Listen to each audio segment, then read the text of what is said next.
Hi, it's Jade from the Saddle Bank, and I'm here today with Bella, and we're going to talk to you a little bit about how the conformation of a horse affects the fit of your saddle. Now, this should in no way replace the advice and regular attendance of your local professional saddle fitter. However, it is just to give you a little bit of education and knowledge about what to look for and how to notice things when things change on your horse. So first of all, let's take a look at the horse's scapula. Now, the scapula is essentially the horse's shoulder blade, which you can see here. Now, I have actually got a bit of chalk so I can draw it on for you, so I can just show you a rough guide as to where the scapula is. So that gives you a rough indication there as to where her scapula is. Now, this is a really important part of the horse to consider when fitting a saddle, because when your saddle's placed on the horse, the point of the tree essentially will sit just behind the shoulder blade, and if you actually have your saddle sat too far forward, or if your saddle is too narrow for the horse, it can actually damage this part of the scapula here. So it's really, really important that your saddle does fit correctly, because that can cause some serious damage and pain to your horse if not fitting correctly. So another really important consideration when looking at the saddle fit is the angle of the shoulder or the scapula. So in an ideal world, a horse should be at a 40 to 55 degree angle of the shoulder blade. So on this angle here, ideally 45 is ideally where you want to be. If a horse has a slightly more upright angle on the shoulder blade, it is a little bit more difficult for it to elevate over jumps and things like that. However, for saddle fitting, it does give you a little bit more room behind the shoulder blade for your saddle placement area. Now, if the horse has a slightly more angular shoulder and comes across this way a little bit more, as you can see, that would actually reduce the actual space you've got for where your saddle is going to sit.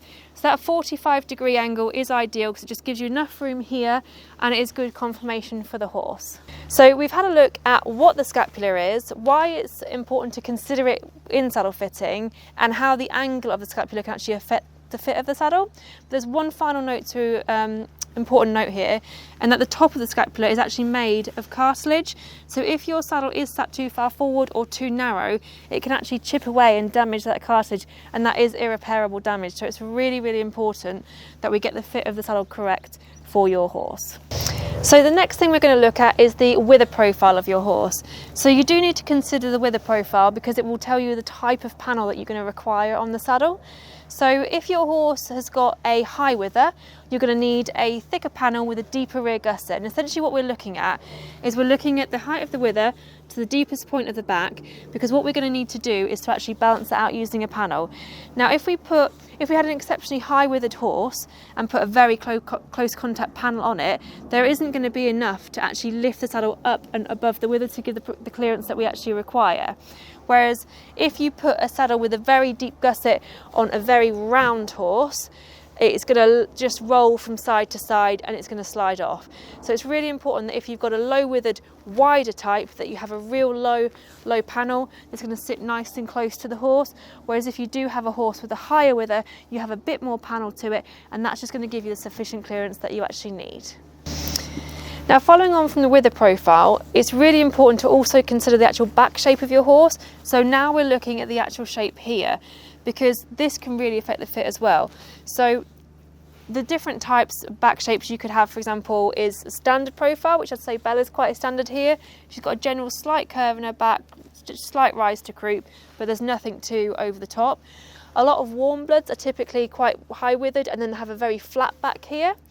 Or you can also have some horses that are quite dipped in the back, and it really, really varies, obviously depending on the breed, the type and the conformation profile.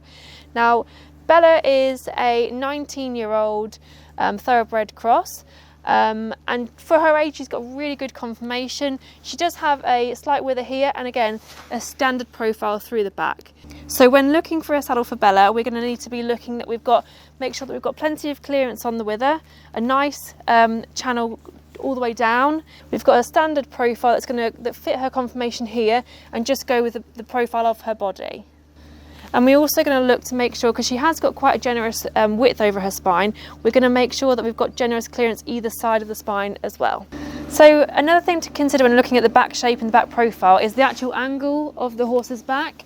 So looking down from either side of the spine, what is the sort of shape here? Now, if you've got quite a round cob, you're going to get quite a round profile, whereas if you've got more a sporty, thoroughbred type or something very athletic, you might find that the horse's back is a little bit more angular here. And you need to consider that because the panel shape will affect that. So what we see a lot of online as well, and many Facebook groups and things when people are sharing photos of their horse's saddles, is they have the wrong panel shape on the horse. If you've got a very broad-backed horse, you're going to need wider, broader panels. That doesn't mean you're going to need the height necessarily if it's quite a round, low-withered cob, but you are going to need a nice broad panel to spread the weight across the horse's back. Whereas if you've got that more angular horse, you are going to need a panel that actually sits nicely and follows the profile of the horse's back. Next up, we're going to be looking at the length of the horse's back. Now, this doesn't mean from here to here. We're specifically looking at the saddle placement area. So that is from behind the scapula, which again is here. And we're looking for T18, which is the 18th thoracic vertebrae. So a thoracic vertebrae essentially holds, the ribs are basically attached to that. And it doesn't go all the way down. There is a gap here in the lumbar region where the ribs change. Now, we don't want to go past T18 because there is no sort of, the horse is designed to obviously carry all the weight of all the organs and everything in this region. At this point here, it isn't designed to do that. So what we often find is if saddles are too long for the horse and they come past this point, it can actually really cause the horse a sore back.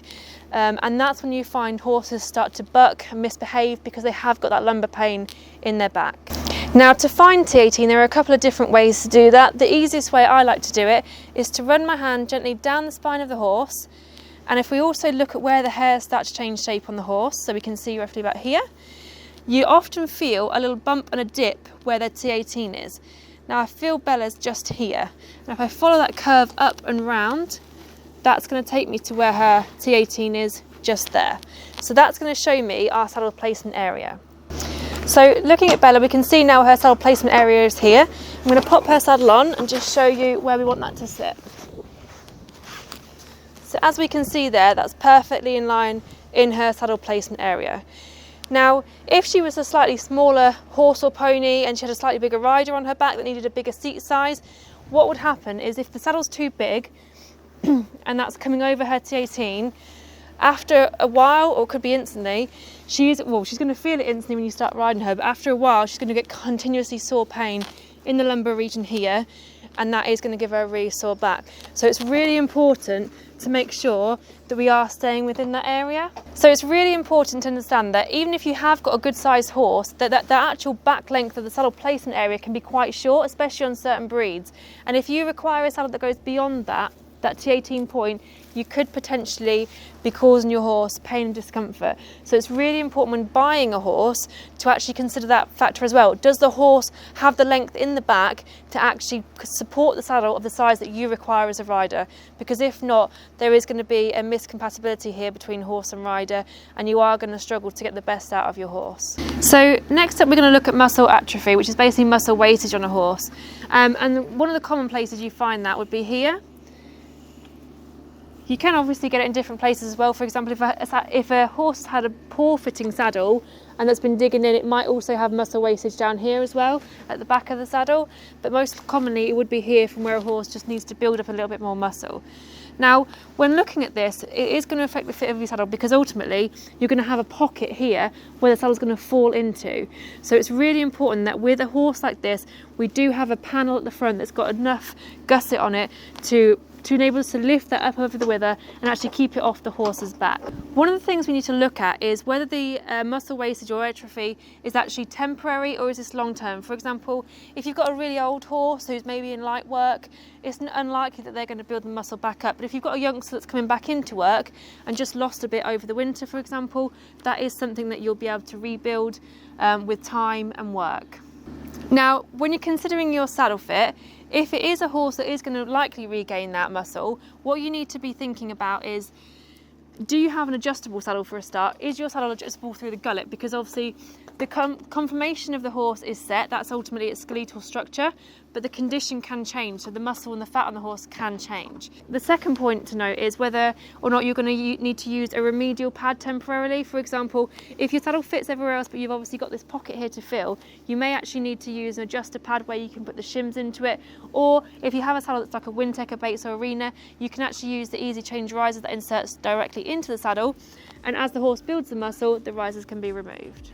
So I hope this video has given you a little bit of information about how the conformation of your horse can affect the fit of your saddle, and if you want to learn more, make sure you head to our website, saddlebank.com. Thank you.